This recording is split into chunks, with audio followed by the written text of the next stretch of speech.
We return to our story in the presence of a small party.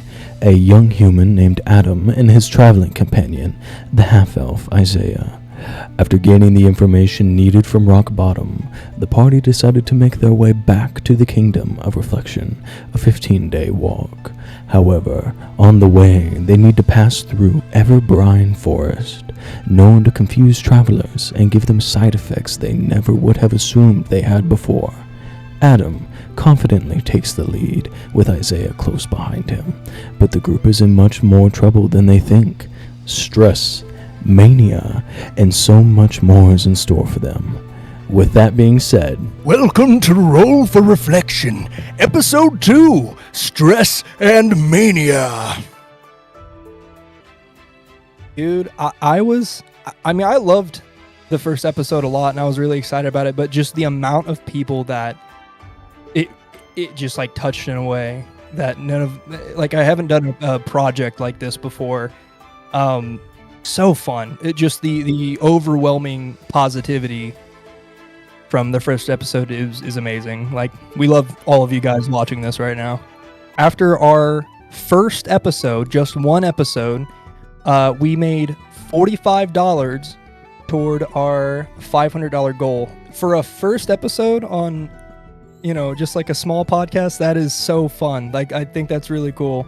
I was sitting back and I was reading some of the reviews that, like, our close friends and family had made for the show, and it was I was a little worried initially posting this kind of stuff, because I was like, ugh, people that I work with, people that I'm friends with, my family are gonna see how I genuinely feel about these topics, and it was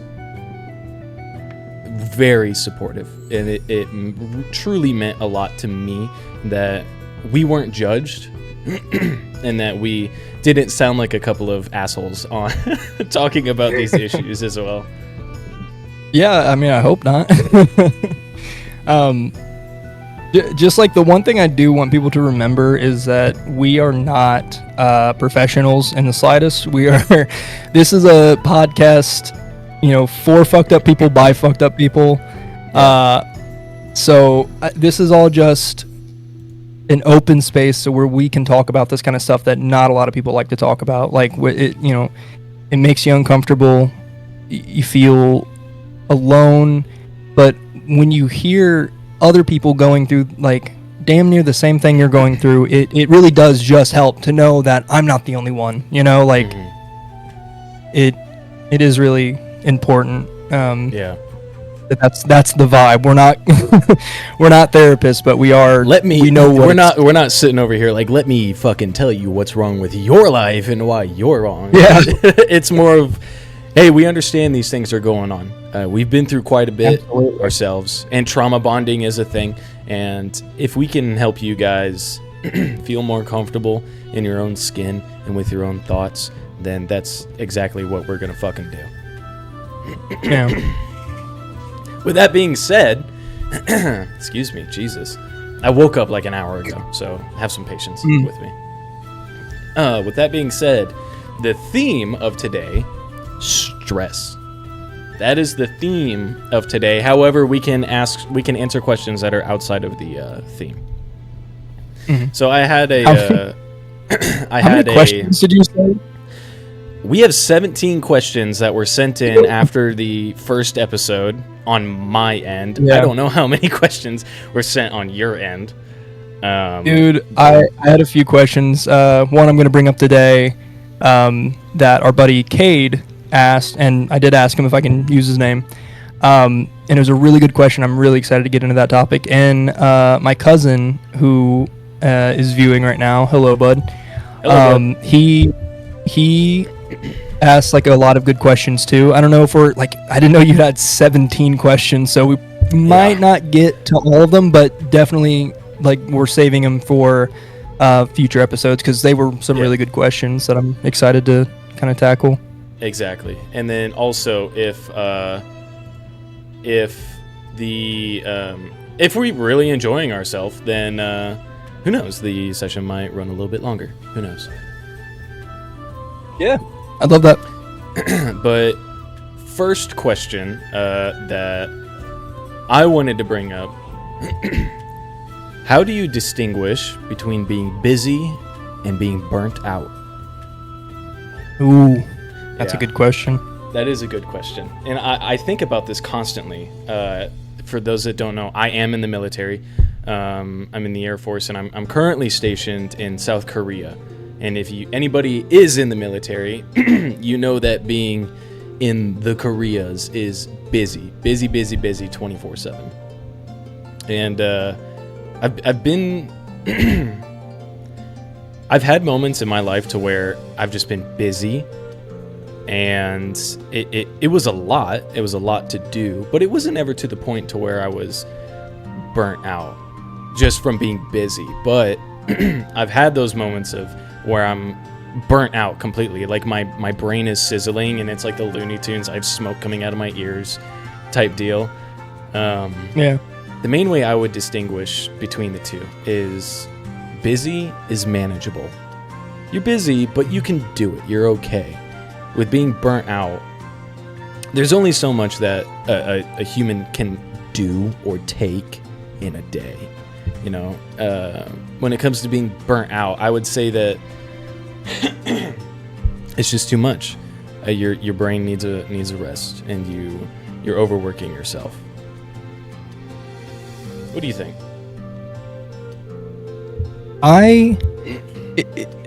It is a rough distinction, because when I'm in a good headspace, busy doesn't wear me down. I feel like busy keeps my mind and body occupied, so I don't, go into the realm of being burnt out. Because like when I'm working on a lot of projects and I'm getting things done and I have a lot on my plate, I feel like I'm accomplishing something. So that kind of fuels me a little bit. Burnt out, it's not the same for everybody. I'm just speaking on my experience of burnout. For me, it's just not being happy with the work I'm doing burns me out a lot. Like I'm at that point with my job right now. I'm looking for a new job. It's not even hard work. It's just I'm not happy in the position I'm in. I'm not happy driving 40 minutes every day to work. I don't like it. It's just a place that I feel like I don't really belong at. And that really drags me down a lot, is when I feel like the work I'm doing doesn't fit me and doesn't matter, and I feel like it's like what is that old Greek myth, pushing the boulder up the hill? Who was that guy? Sisyphus? Yeah, the myth of Sisyphus, whatever. Pushing that Syphilis. Sylvester Stallone. Yeah, that guy. Hey, I'm gonna push this rock up this fucking hill, guy. Hey, this is how I train for Rocky 57. He's in a wheelchair. We need to make money, Sylvester. No, I just feel like I'm pushing up that boulder because it doesn't feel meaningful. So staying in a position that I don't want to be in for a long time burns me out. Feeling like what I'm doing, no matter whether it's like a job or just normal life stuff, or I've been burnt out in relationships before, friendships before, where it just doesn't feel like anything's going anywhere. And then, you brought up some really fucking good points there that I didn't think about. It's kind of funny because I was setting up all of these different social media apps for us and doing some editing on the videos and doing whatnot, and you were too. Right. And I would say that we've probably spent so much time on getting this podcast together that may or may not become anything. Who knows? Yeah. But it's the fact that we enjoy it. I haven't gotten burnt out at all. I keep saying this to you.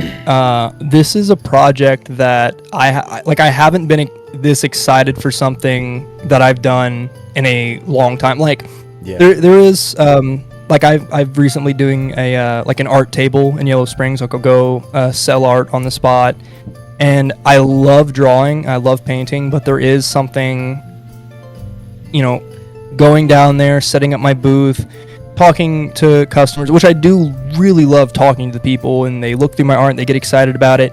But there are some times where I'm just like, you know, not feeling very sociable, and I have to put on that face because it's my business.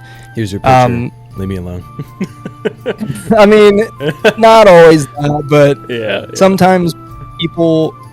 There's this kid a few weeks ago who just stood in front of my table and was kind of like blocking everybody. And it's good when people stand in front because that draws attention. But this kid was like, I don't know what I want. I just don't know. And I'm like, buddy, you've been sitting here for like 30 minutes. How about a candid photo? Because that's what I do.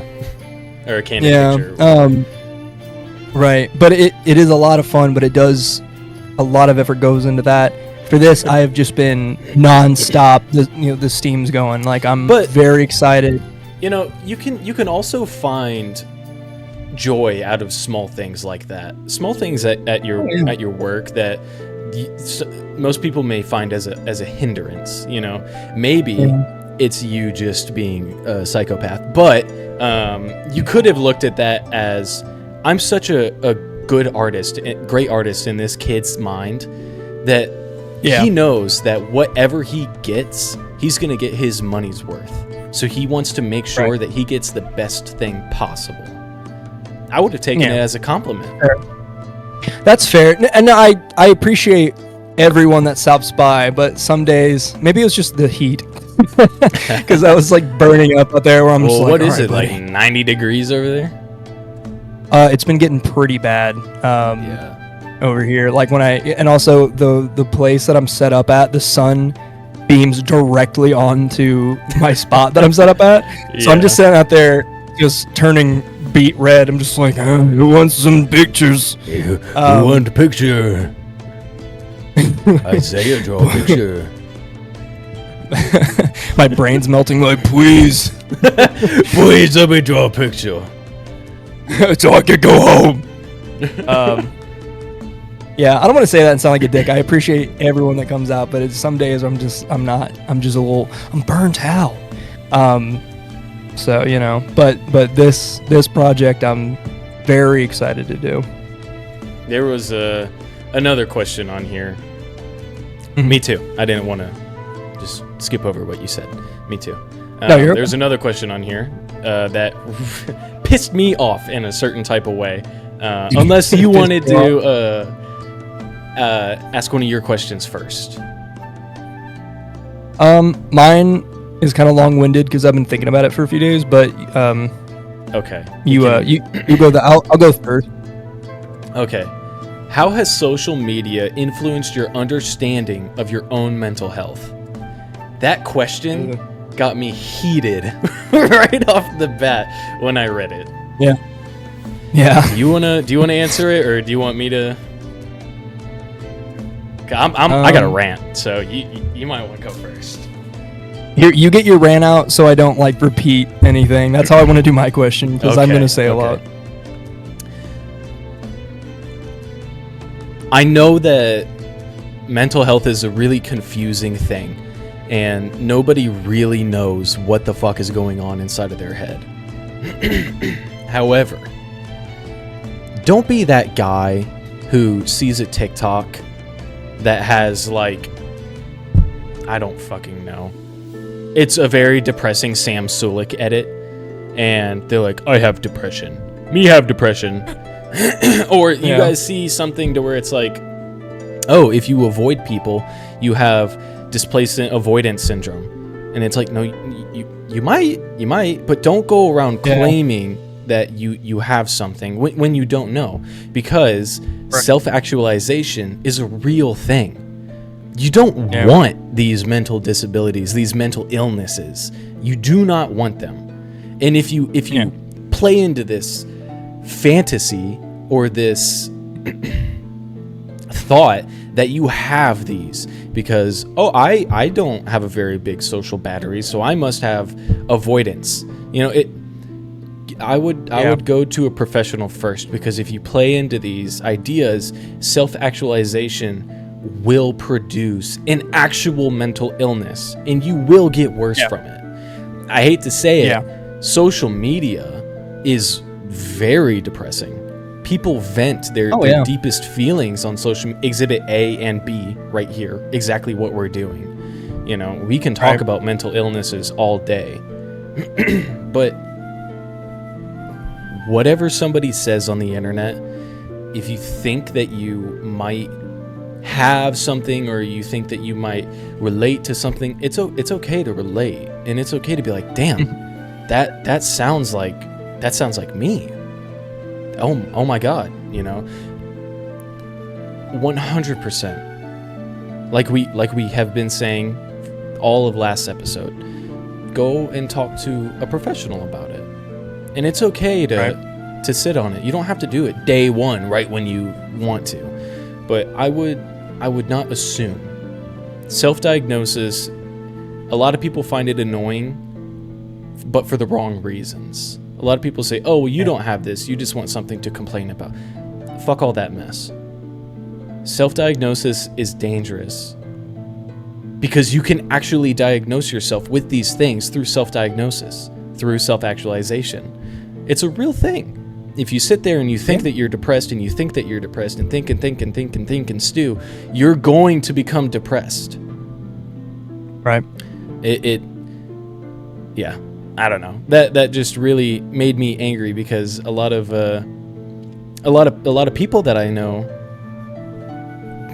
come across these videos on social media, and they dive into these rabbit holes of mental illness, and they come out far worse than what they were before mentally. And it is so sad to see this when they weren't given the correct information to begin with, you know. Right. I don't know. What do you think? Yeah, I mean, I agree. The biggest problem with it is just romanticizing the idea of mental illness. I know it's something that a lot of people talk about, and like you said, Exhibit A and B, but I don't want to just be like, well, we're actually depressed, and then like invalidate anyone else that's talking about their struggles, right? But there is just a certain type of TikTok video, Instagram reel, whatever, where the person just, I don't know, I don't want to sound like a boomer and be like, they just want attention, whatever. But there is, you can kind of tell the difference. Yeah, you can. And don't go assuming every time you see videos like that they're doing it for attention. Sometimes it is an actual cry for help. And the only place that these people feel comfortable enough to do it is a TikTok video, or a Instagram reel, or a Facebook post. You know, take them serious, but keep your own mind at bay when it comes to that kind of stuff. Now, this isn't, to preface, once again, we are not mental health professionals or anything of the sort. This is just my... Yeah, you lagged a little bit there. This is just my opinion. Yeah. But like I said, like, it's just, I don't know, it's kind of hard to tell sometimes. But I really do hate the romanticizing. Like, some people wish they were depressed, or like they'll just, and it's like, you can talk about how you feel. Like, that's, I mean, social media, it's kind of made for stuff like that, just sharing, expressing yourself. But some people just have a vague idea, or they'll hear big, just blanket terms like depression or anxiety or whatever, and you're like, that's, maybe you have like a like, I feel like everything's on a spectrum. Maybe you are starting to feel that way, and you can go and like try to get help before it worsens. But when people just they make that their shtick on social media, it is kind of it's just rough, because then other people are going to see that, and either the people that don't believe in mental illness are just going to be like, well, all these kids think they have depression, or all these, it'll kind of dampen, not dampen, just like it'll kind of drown out all the people that are actually like struggling with stuff, and then instead of turning it into like novelty of, oh, I do have depression, when it's just someone trying to get clicks, I guess. And that's very true, is that a lot of the older generations just don't believe in mental illnesses or anything like that, or disabilities. I was in middle school, and I was diagnosed with ADD, and my sister was diagnosed with ADHD. We were both kids when we were diagnosed, and there was this teacher, fuck you, Mr. you, and he straight up said to my parents' face, that's not real. They're just dumb and lazy. Jesus Christ. And a teacher said that. My dad was about to start throwing hands with this fucking history teacher. Don't let other people downplay what you're feeling in your mind. Don't let other people tell you that what you are going through is not real. If you think you're going through something, if you are in the process of self-diagnosing, go get that help that we talked about last episode. Yeah. And like I said, help can come in very, very many ways. You can go to a parent, a friend, us, just anybody. Just ask. Yeah. One last point before we move on. Don't even get me started on the, if you're a Leo, then you have depression. I see so many fucking TikToks like that, dude, and I'm like, what does that have to do with anything? Hey man, I'm a Leo. It tracks. I'm a Virgo, so I'm a sociopath. I don't know, man. I don't know. Maybe they're all right, and we've just been living a lie this entire time. You know what? It is true. Your mic sounds very good, by the way. It sounds good? Good. Yeah, it sounds great. A drastic improvement. I thought my phone would be okay. I'm like, yeah, it's picked up audio before. I rewatched the recording from our first episode. I was like, oh my god. People like, sat through an hour of this. Yeah, it's like that kid with their brand new one earpiece mic back in the Xbox 360 days. Oh my god. I didn't we think have to go mine the diamonds. This is. I'm glad this is sounding better. No, it sounds amazing, buddy. I sent you the picture of it, and you were like, "That's a good mic." I was like, "It fucking better be," based off what I just spent. But you said you had a very interesting question, and I wanna hear what you got. Let's hear it, buddy. I did. This comes from our good buddy K Jackson. I love you, man. Hey, isn't that the drummer for that one band? The drummer from Warning Signs, the best band in the world? What? I say that jokingly, but I love them so much. They are really fucking awesome. Dude, they opened up for I wanted to say a name, but then never mind. Atreyu? Van Halen. No, they are fucking amazing, and they do have an EP coming out very soon. Everyone in that band is so fucking talented and beautiful, and I love all of you guys. Anyway, this comes from the very talented drummer, Cade Jackson. If you're watching, I love you, buddy. Cade brought up the topic of why we compare ourselves to others, and what are some ways that we can remedy that. Okay, that's a great fucking question. So good, because I've struggled with that for let's say 23 years now. In the womb. I want to start off by saying I did a little research about it, because I wanted to know like the origins of why we do this. So our brains are designed for pattern recognition. So the act of comparing yourself to other things is very natural. Like, it's kind of gotten twisted a little bit through civilization. But back when it was about survival, you know, you'd see another caveman across the pond with food, shelter, water, and you think, okay, he has that stuff, he's thriving, where can I get that stuff? Or you see a predator and, you know, it's 10 times bigger than you with giant claws, and, you know, you recognize that you're a lot smaller. Maybe I shouldn't fuck with that guy. So it is natural. It is a natural thing that the brain does. But through civilization and social norms, and then now social media, it's kind of twisted into this very self-deprecating thing where it's about status or self-worth. The fact that it's about self-worth now is really rough. So I'd say my biggest problem with comparing yourself to others, because there can be positives and negatives, the biggest negative is people don't ask enough questions and they give themselves a ton of answers with no evidence.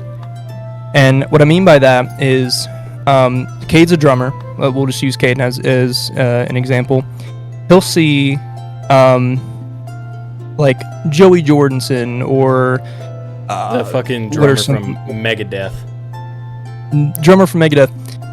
He or Dave Grohl, he'll see those guys, these guys that he idolizes, and I don't know how bad his self-talk is, but if it was in my own head, it would be, you know, oh God, why is he so good at that?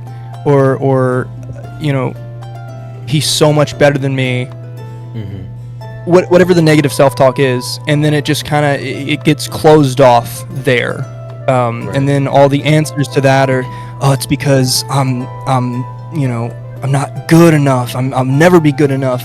I'm for my self-talk, it's like, I'm just stupid. I'm useless. I'm horrible. And you'll get trapped in all of that negativity, and you only ever ask like one question about it, is like, why this person's so good? Why is he so much better than me? Right. My remedy for that is try to have a curious mind about it, you know, because all of that negativity has a positive root, which is you care so much about what you're comparing yourself to. Like, I'm an artist. I paint, I draw, I'm just a creative type person. I've never once been like, oh, why are they so much better at playing hockey than I am? Yeah. 'Cause I don't give a fuck about hockey. I mean, like, no slight against like sports or whatever, but I'm like, I've never been like, why are they so much better at basketball? Because I don't give a fuck about basketball. I didn't practice, you know, whatever. I'm not passionate about it.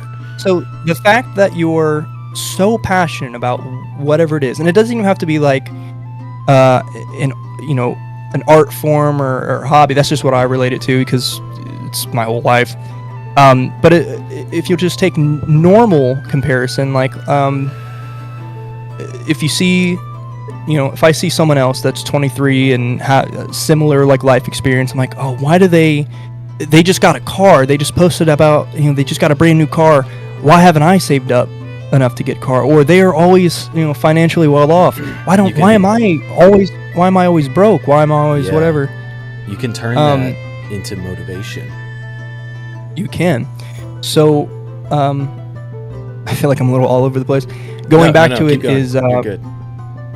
Instead of giving yourself all these answers with no evidence, you should ask, okay, this guy's a better whatever than me. This guy's a better artist than me. Ask, okay, why do I think that they're a better whatever than me? Why do I think they're so much more skilled? Why do I think this and that? And then you answer that, and then you'll go, okay, so what is holding me back? And what don't I like about my art? What don't I like about my process or how I learn things?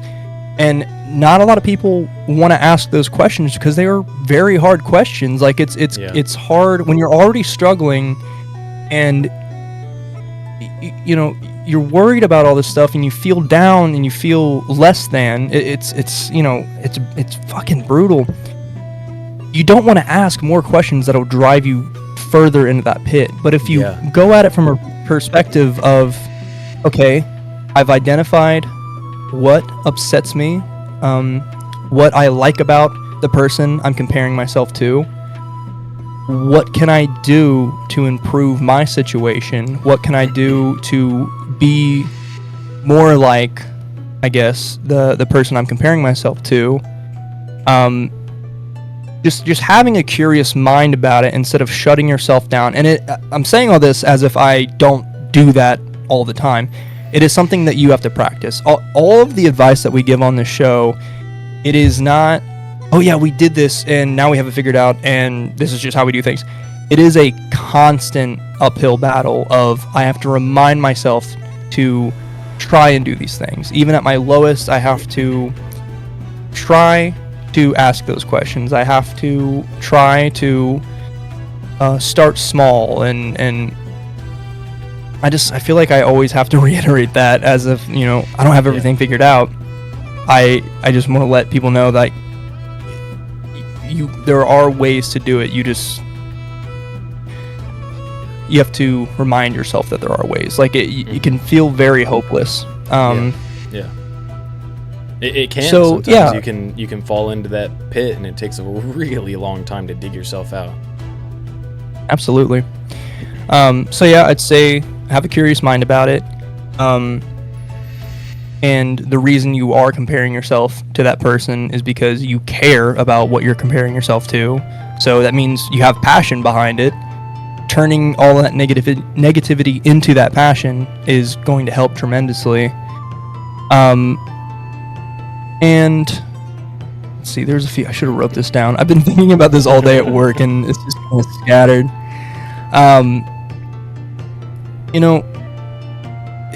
So it's hard to pull yourself out of that. But on another note, like, even if, like, I feel like it's very defining characteristics. Like, you define yourself by being like good with money, or being a good like an adult, or defining yourself by, I'm a drummer, I'm an artist, I'm a podcaster, I'm whatever. And you can, I introduce Cade as like, he's the drummer of this bit, but he's not. That's not all he is to me. And I feel like people forget that a lot. Of, you are not. You're not one thing. You are more than the labels that are put onto you by others. Exactly. Like, he's not just a drummer, an artist that he worries about so much. I just want to be a better drummer. I want to be a better musician. I want to contribute more to the band. He's not just that guy. He's the guy that I've known since I was 12. He's the guy that was there for me when I needed him most and I needed a laugh. And he was a guy that talked to me about shit that I was too afraid to talk about with anybody else when I was 14, 15, 16. He's the guy that invites me over to his house every other day to hang out. Because I he fucking just love loves that me, guy, and man. I love that guy. Dude, this is just going to turn into like a I Love Cade podcast, but it's just... And it's not just Cade. No matter what you are, you have intrinsic value. Like, you just being here and being alive and existing, you matter. This is kind of like diverging from the original point. Also, so comparing yourself to like someone higher up or that you look up to, that's going to be bad on your mental. But punching down is equally as bad to me. Like, if you feel bad about your situation and you look at someone else that's going through it worse, or something that you perceive as worse, it's not going to help to be like, well, at least I'm not that guy. Yeah. That just adds more negativity. What was the kind of? Sorry, go ahead. My bad. No, you're good. I was just about to say, I feel like I'm rambling. Just to wrap up, what I'm trying to get at is, if you focus so much on what other people are doing, who they are, what they are, you focus so much on that, you're going to lose sight of who you are. You're going to lose sight of what you want to do and how you do things. So try to examine other people, try to be like, okay, examine yourself, like, why am I upset with myself? Why do I feel this way? And then try to take small steps to solve like those questions. Yeah. Yeah, that was a good fucking answer, dude. Even I learned something from that. That was awesome. What was the full question again? I feel like it was like why do we compare ourselves to others, and what can we do to remedy that? Okay. I feel like I answered it mostly. Yeah. For my opinion, there's this quote that I heard a while ago, and I don't remember where I heard it, but I always replay this quote in my head because it's just true. Comparison is the thief of joy. Absolutely. You're never going to be happy if you compare yourself.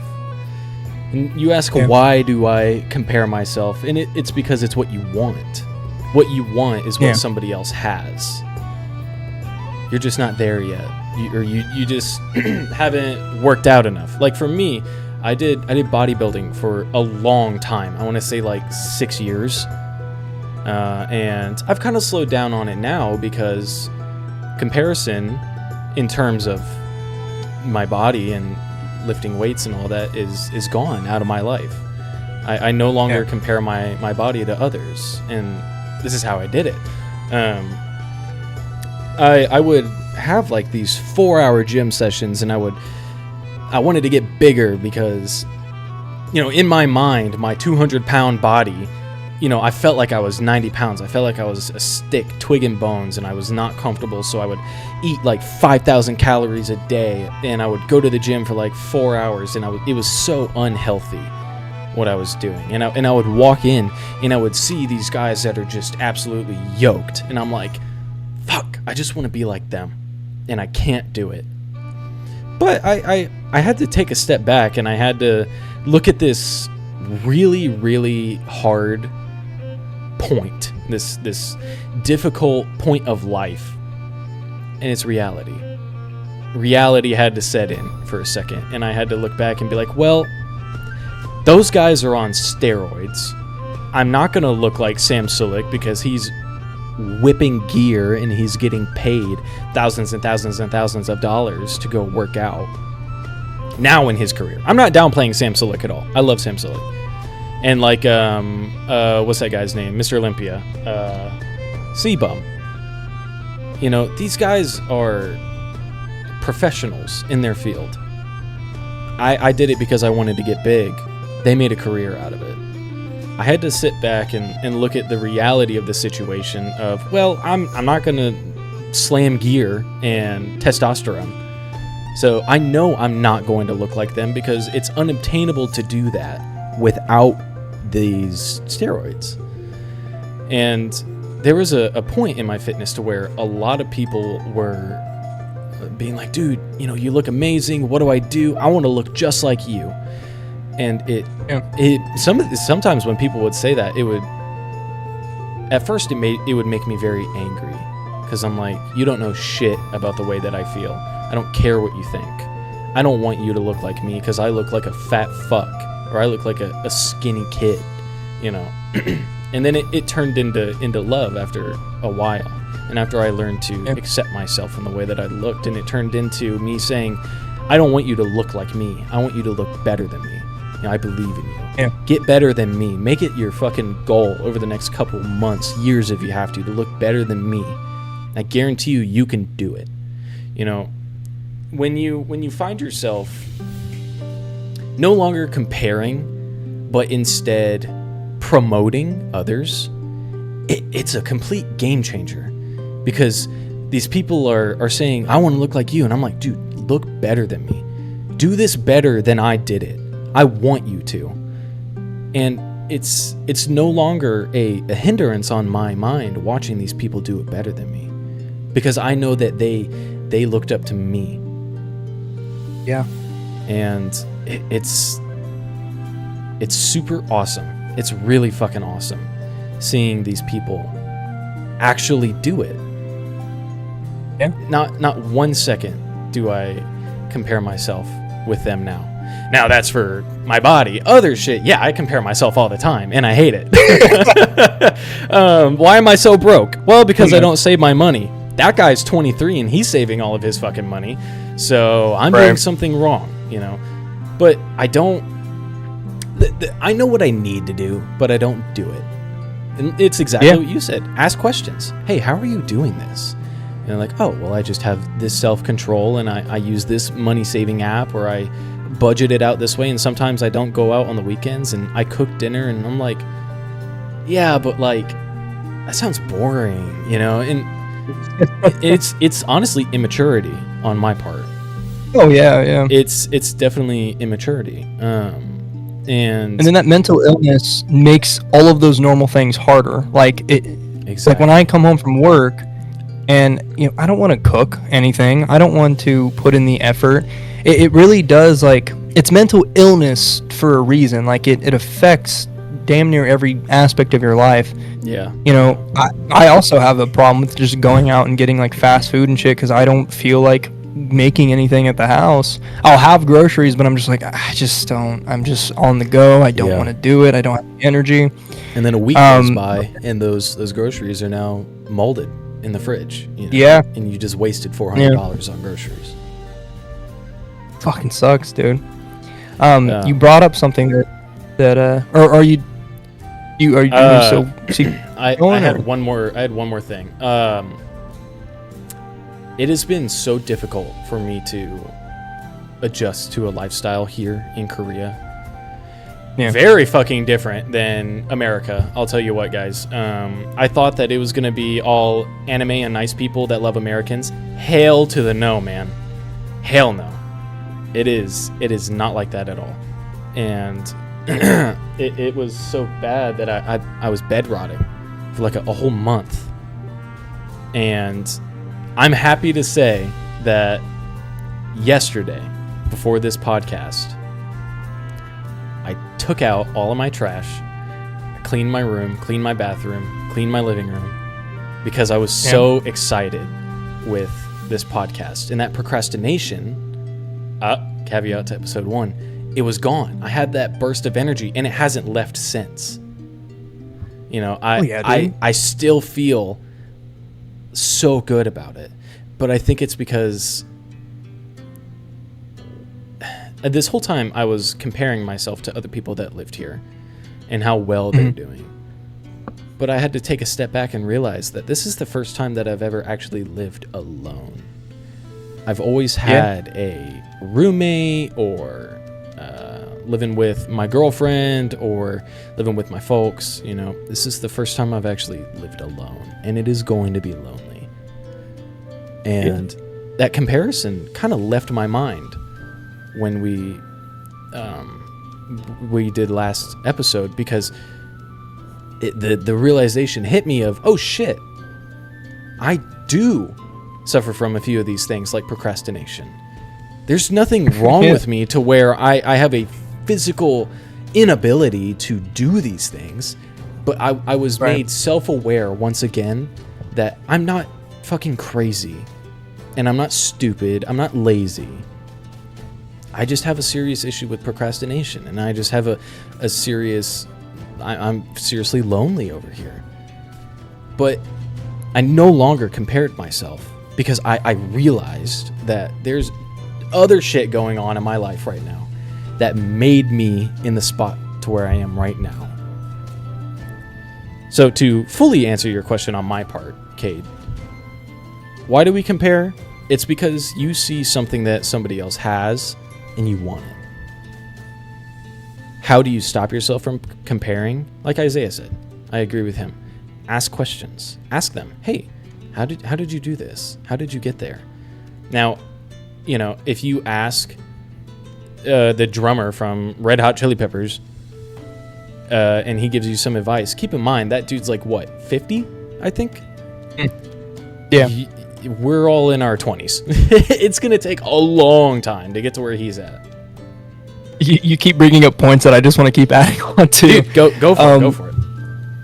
Just really quick, going back to like punching down, and people being like, like the people coming up to you being like, oh, I wish I could look like you, and it would be upsetting at first. That's kind of it's my equivalent to that is whenever someone sees me drawing or they come to my booth, they're like, oh, that's so good, I can barely draw a straight line. That makes me so sad, because I'm like, dude, anyone can do this. You just have to like commit to it and everything. It just makes me feel, because they start trashing on themselves. You're like, no, I promise you, like, if you seriously just put in the effort, you can do this. I'm not a superhero. And I hate when people talk bad about themselves at my expense. I'm like, no, anyone can do this. Might not look exactly like how I draw stuff, might not look, whatever, but if you just be passionate about something, like if you are excited by something that I'm doing, there's no better compliment than hearing, oh, you inspired me to do this. That is such a good feeling. And then, so the people that are like, I'm doing bad in this area, but at least I'm not that guy. You will feel so much better if someone looks up to you and you are able to teach them and go on the journey with them. Because growing up, I didn't really have a lot of people. My sister painted when she was in high school. I had a few art buddies here and there, but most of the time I was learning a lot of the stuff on my own, either from YouTube or drawing books or just tracing something over and over and trying to make it my own. And going on the journey with someone, when they're halfway up that hill and you reach out a hand and you can pull them up with you and help each other go along, it'll remind you how much you love whatever it is you're doing and comparing yourself to others for. It will remind you that you had a memory pop up in my head that was long lost. Do you remember? Did you ever have a DSi? Yes, I did. Flip note? I loved it. Oh yeah. Dude, my sister was so good at flip note. I sucked, dude, man. Oh my god, they were so fun. I'm not downplaying myself. I genuinely was bad, but I was also like 9 when I was drawing these things. Another thing, I'm sorry, we'll get off this topic because I know there's more questions, but it's been stirring. This is going to be a longer episode. We're already at an hour, so just go for it. I hope so. When you said earlier, like the guy from Red Hot Chili Peppers, he's 50 and we're 20. That's another thing. Everyone has different life experience, Like, for me, I'm like, man, I wish I was a better artist. I wish I could, draw like one of my favorite guys is Jim Lee or Jorge Corona or Alex Ross, dude. If you know who Alex Ross is, he draws these like super realistic comics. When I start to get into that headspace of, I just wish I was a better artist. I wish I was as good as these guys. Not only do I'm going to sound braggy douchebag, but just hear me out. I draw and I paint, but I've also done stand-up comedy. I've done music. I was really into music when I was a teenager and starting to kind of get back into it now. I love writing short stories and poetry. I love making, I'm just such a fan of art, and no matter what type of creation it is, I'm just a very creative person, and that's how I live my life, right? So I feel like if I only focused on drawing for my entire 23 years and I didn't have voice acting, I also do voice acting, so I have this recording equipment. So sorry about the first episode's audio. I just needed a better mic. I have all these different things that if I only focused on the one thing, I'd probably be a lot further. But I'm honestly okay with being where I am right now because I have all of this other shit under my wings. Like, I have the audio equipment to record this podcast. I'm doing this podcast, which is very fun. I made the logo with my art skills, and it's just like all this stuff it goes hand in hand. But if I just focus on the one thing, I'd be a lot better now. But that's the thing that you just have to take in mind. Like, everyone has different life experience. Everyone grows differently. Everyone everyone's brain's different. Like as much as like, people, our viewers are like, oh, I relate to this or that or this. We all have similar experiences, but no one in this world other than you knows what it's like to be you. I don't care what anyone says. You have your own life experiences. You've met the people that you've met. You've lived the life that you've lived. You can have similar things happen to you, and you can relate to certain stuff, but it is not going to be a carbon copy experience, and that's a good thing. Like, that is a good thing, because I just keep relating it back to art, and I'm sorry, but that's just what I know. But it's like, that's what you know, man. If you try to completely copy someone else when you're comparing them, you're gonna lose that little flavor of you, and that's what people want. People don't want, if they want I don't know, Slipknot. If they, want Slipknot, they're gonna go listen to Slipknot. They're not going to, like, they don't want two of the same thing if you're just copying whatever it is. So it's like, you can take influence and you can see, okay, what are they doing that I want to emulate, but not completely copy, and you never will be able to fully copy someone else's life experience. So yeah. So I this is very long-winded. We can move on to the next topic. This is something. One, it's the fact that Cade asked it. I'm just like, I just want to answer it for you, buddy. But then it's just something that it's so hard to not compare yourself to others. But then if you do it in a constructive way, then that will take you places. Like, I've gotten a lot better with it over the years. Well, hell yeah, dude. Cade, we love you, buddy, but your question has taken 35 minutes of our podcast. Are you fucking serious? Yeah. 35. It took 35 minutes. I'm so sorry. It's okay. This is a different question that, oh my God. Now I'm thinking about it.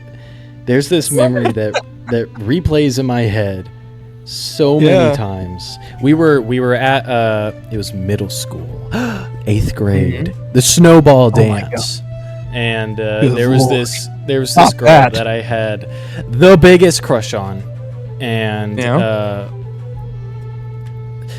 that I think about it, this was actually really fucked up, because I haven't looked at it, and it's fucked up, like really fucked up. I'll explain it.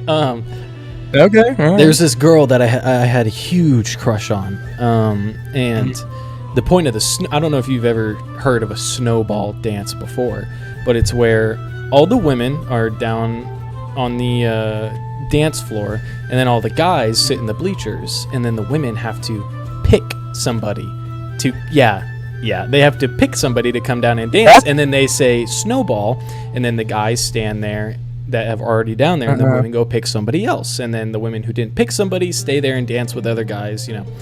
I was the last person to be picked. Oh, my God. The very last person to be picked, and I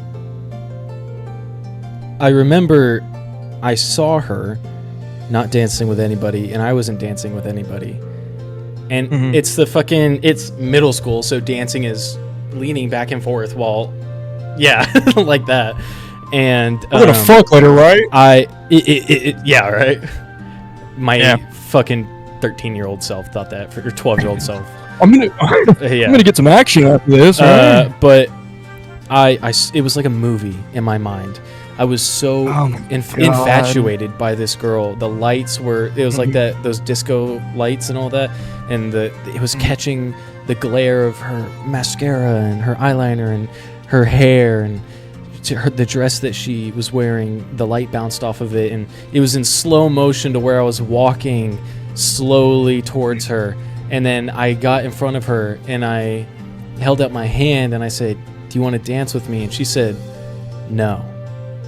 And I was like, "Oh man, well that really sucks." And she said, "You should go dance with her instead." And then she pointed to a girl that was in my class, and she had Down syndrome. And I realized that, like,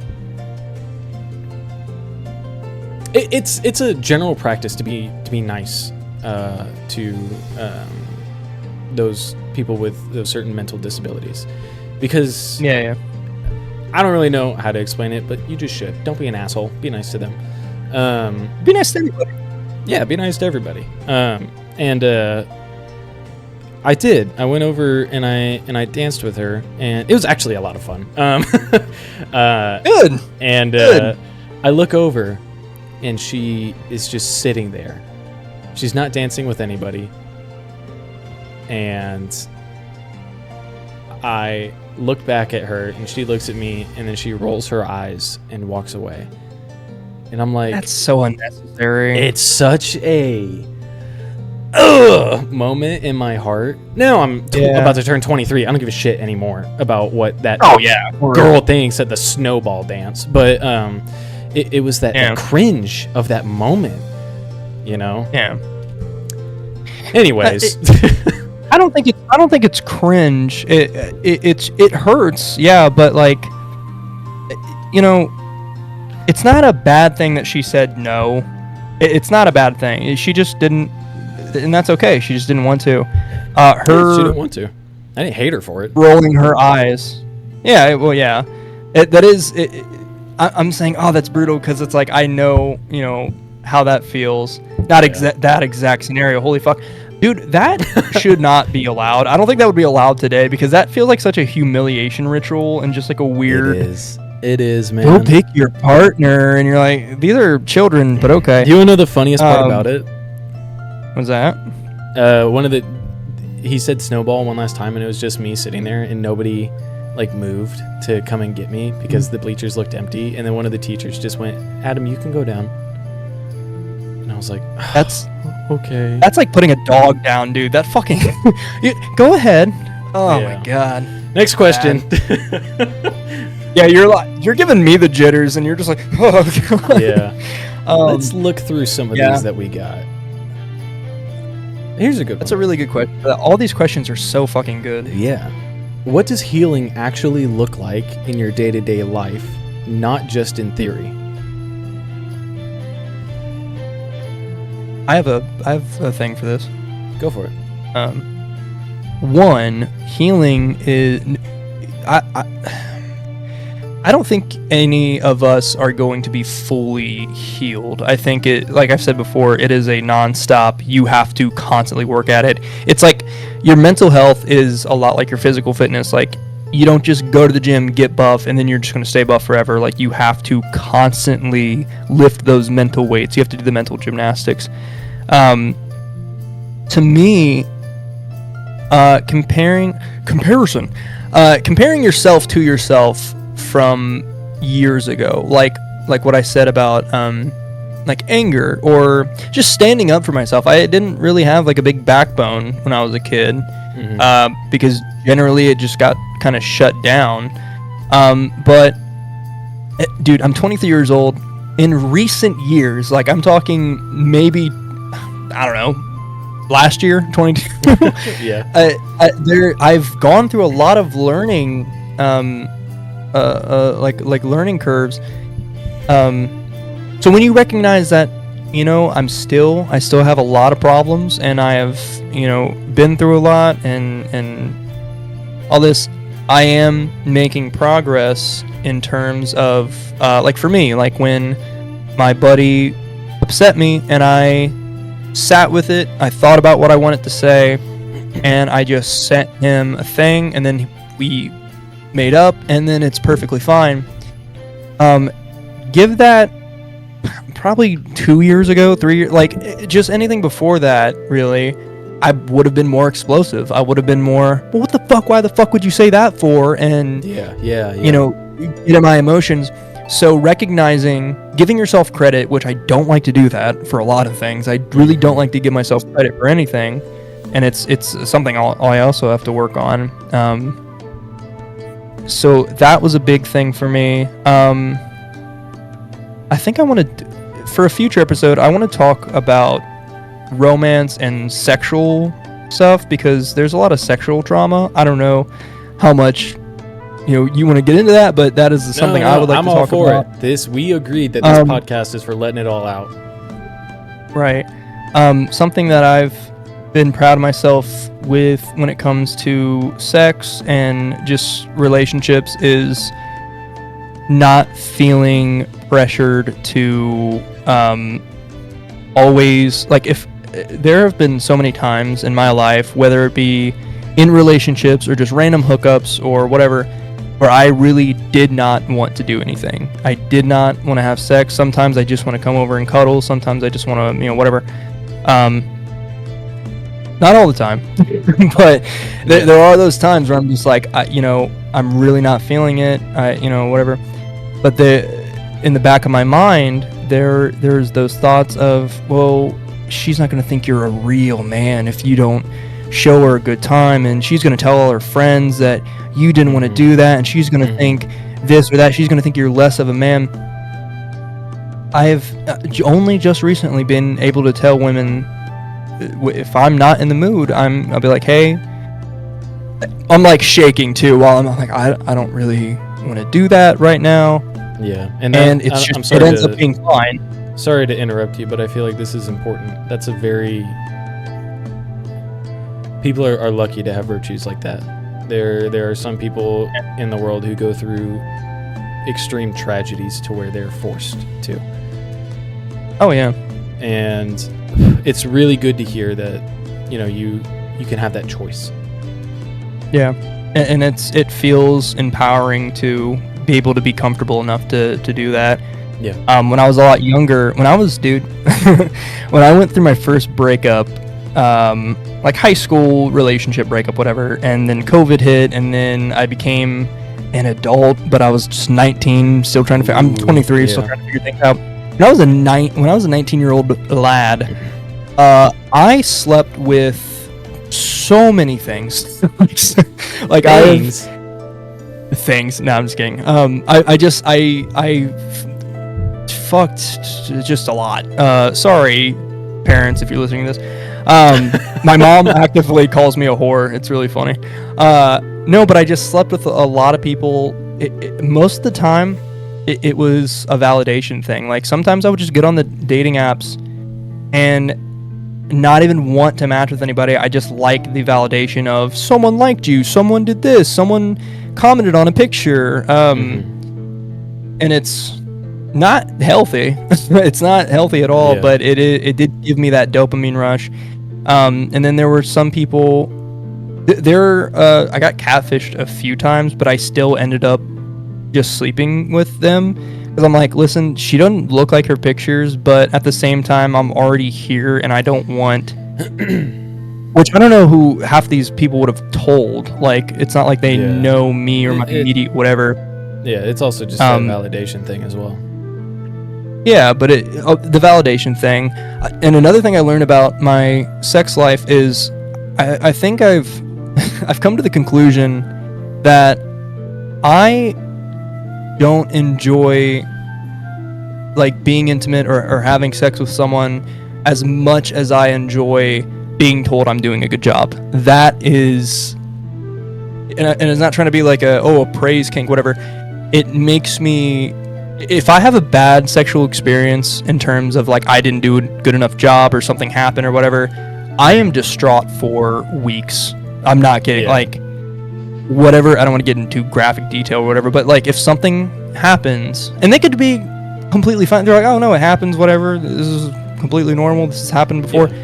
For weeks, I will stir in those emotions of, you didn't do a good enough job, you didn't do that, you know, you're a failure, you're like, I put a lot of my self-worth into that, and it's still something I struggle with. Like, there goes my window. They're doing fucking construction outside.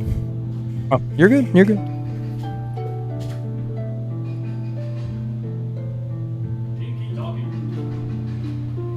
I'll wait. I'll show them my cool background. Look at my cool background. It's Azrael from Nightfall in his cool bat suit. I'm a nerd. Hold on.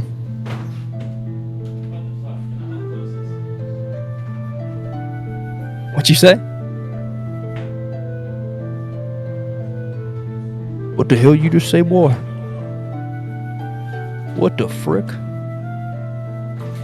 Okay. That's my background. He's so cool. That is that is also my background. He's so cool. That's all. I'm waiting for Adam. Dude, what the fuck?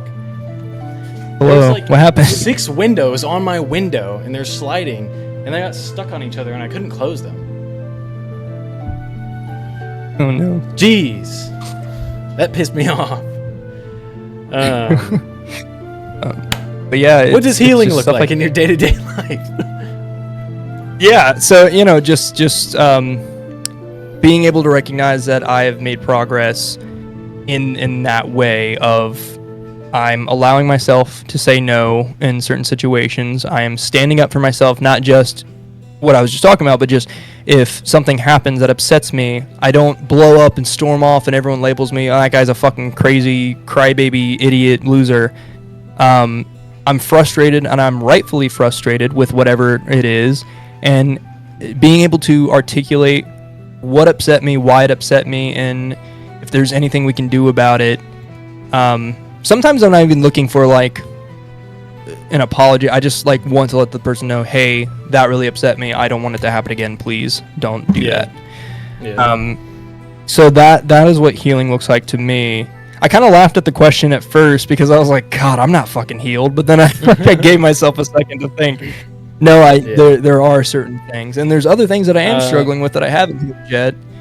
But those are like time. the bigger ones for me. Oh yeah, In time, for sure. I think for me, it's the little things that you can actually see. Yeah. You'll come to find out that healing is not usually physical. When a lot of people think of healing, they think, oh, well, he must look better. He must work out more. He must do this, and that. That's not usually... That is the case eventually, but starting out, healing is internal. So for me, what I can see, like day-to-day life, I take out the trash. I go and do that thing that I said I was going to do. I no longer think a certain way about something. I don't have a bad attitude about something that I did the day before. It's those small things that you can recognize because it's... Yeah. We just had a comment in the chat from Liberty Twitcher. How did people 80 years ago deal with the stress of World War II? Seems we can barely handle the stress of day-to-day life. That's absolutely true. Yeah. 100% true, and it's a generational thing of the 80 years ago, our, grandfathers and great-grandfathers and grandmothers and great-grandmothers and all that, they built such a comfortable life for us that now most of us we're lucky enough to be born into that comfortability. And now we sit here and, the term first world problems, that's how it is. We don't have the stressors of World War II anymore. We don't have the Great Depression stress, and we don't have all of these different things in our life, but it is different issues for different generations. So like for now, a common stressor for me is, going to work. Going to work. Oh man, I really gotta do this thing, and I gotta make sure I have my haircut, and then I'm shaved, and military lifestyle, blah blah blah,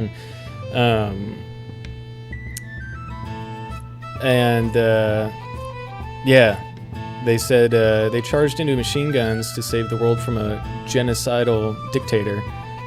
We seem like snowflakes in comparison, but we are human, and they are human. So can't we just man up? That's the thing, is that it's generational.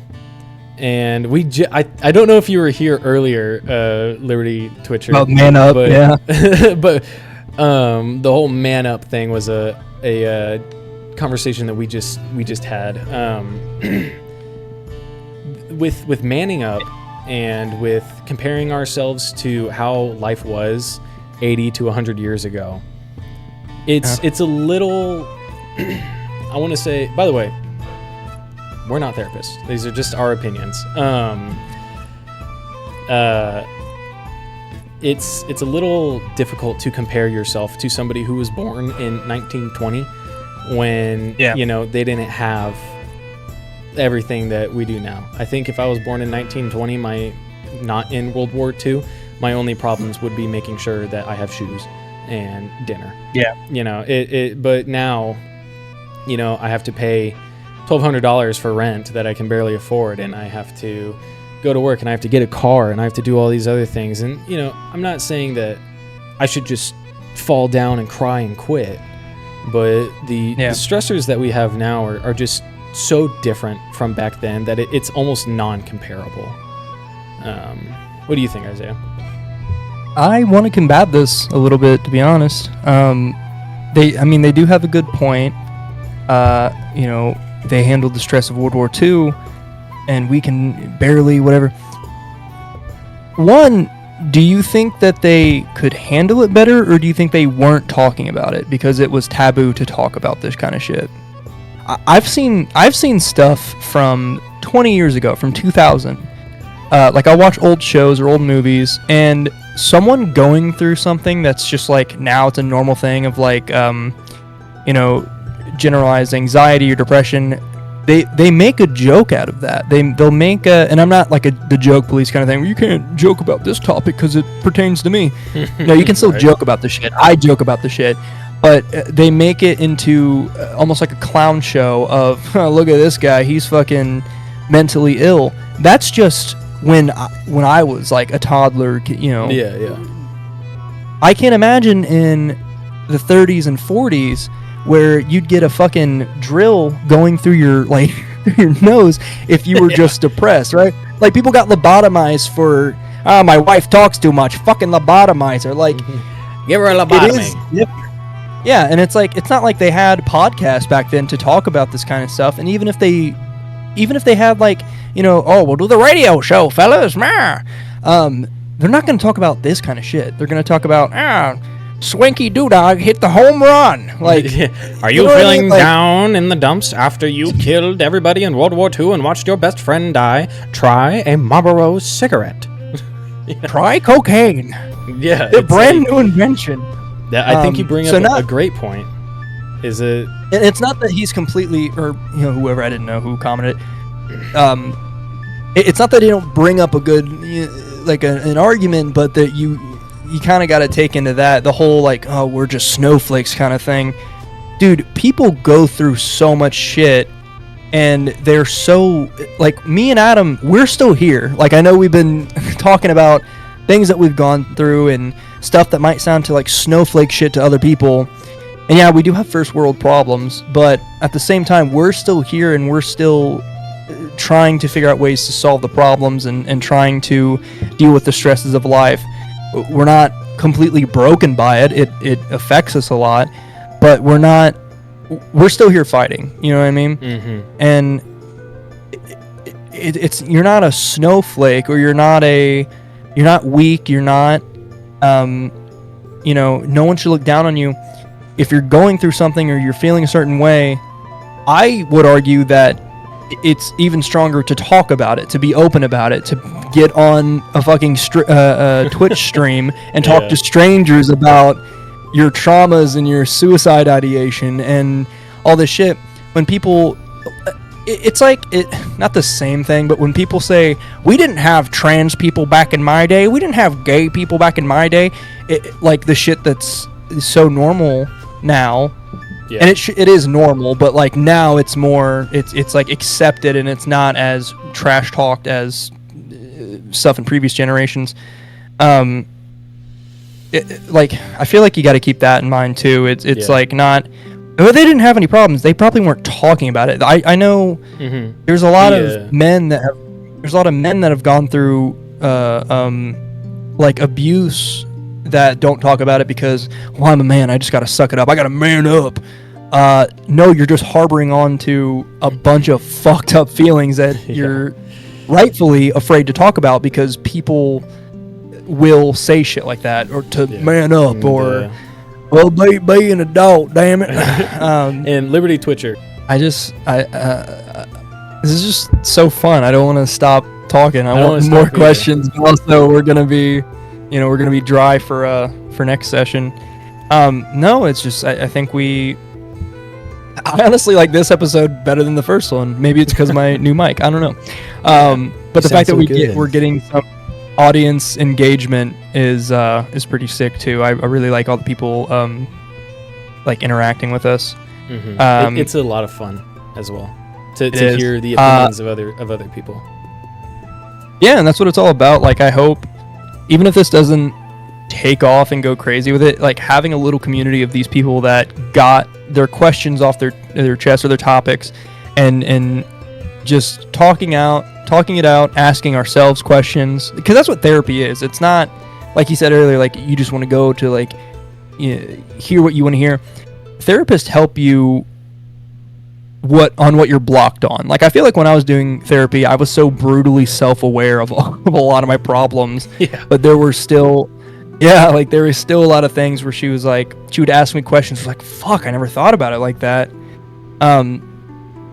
So I don't know, I want to build a little community out of this would be so cool. And the fact, like, the positive reviews that we got from the first episode, and the fact that we already made $45, which that's so cool to me. When people are generous like that, that's so cool. It's just for the new people in the chat. What we're referring to is we currently have a Patreon that you can subscribe to, and all of the proceeds from the Patreon are going to be donated to the American Association for Suicide Prevention.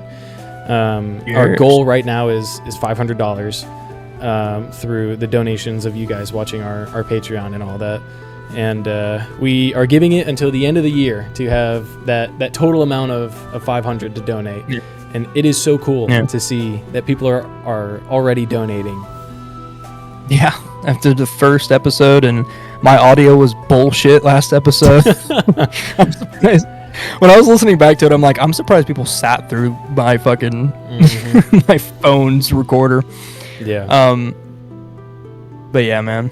I feel like I've just blabbed for I don't know what else to say other than, isn't that low-key what a podcast is, though? Just sitting here blabbing about nothing, our opinions. Yeah. Sometimes earlier when I was talking about the comparison thing, I feel like I was tripping up on my words a lot because I just had so much that there was just so much shit that I just wanted to word vomit that I wanted to come out all at once, but I had to just pace it out.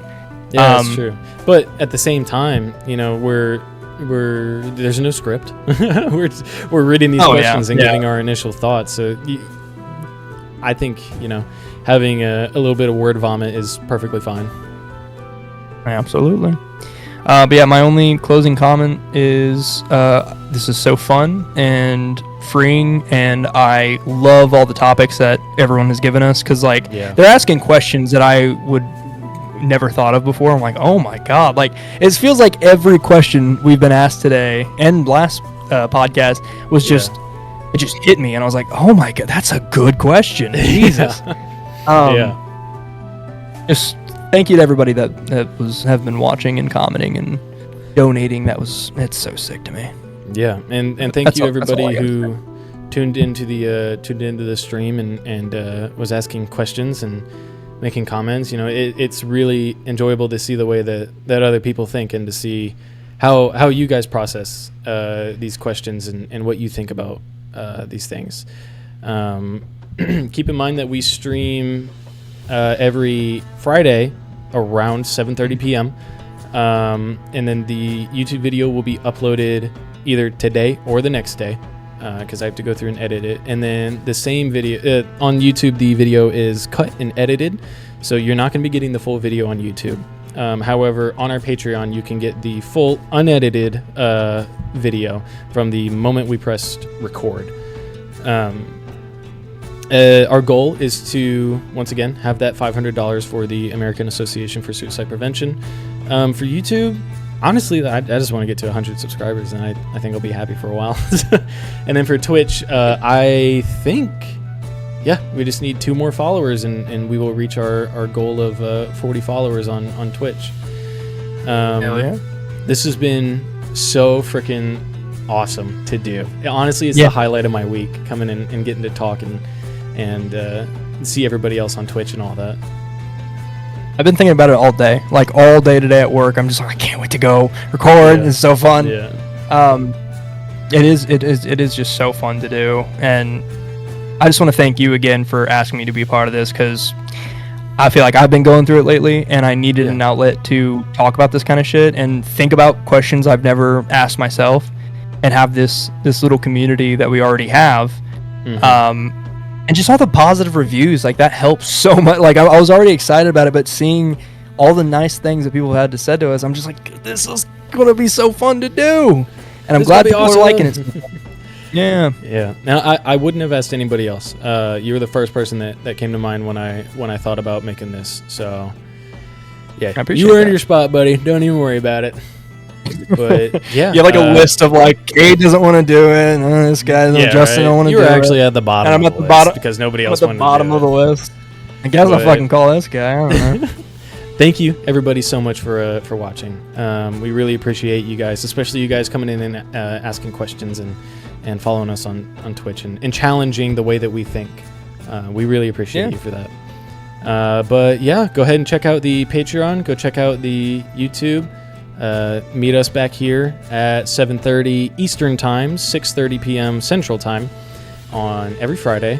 And yeah, you guys are always welcome at our table. And have a good night, everybody. Bye, guys.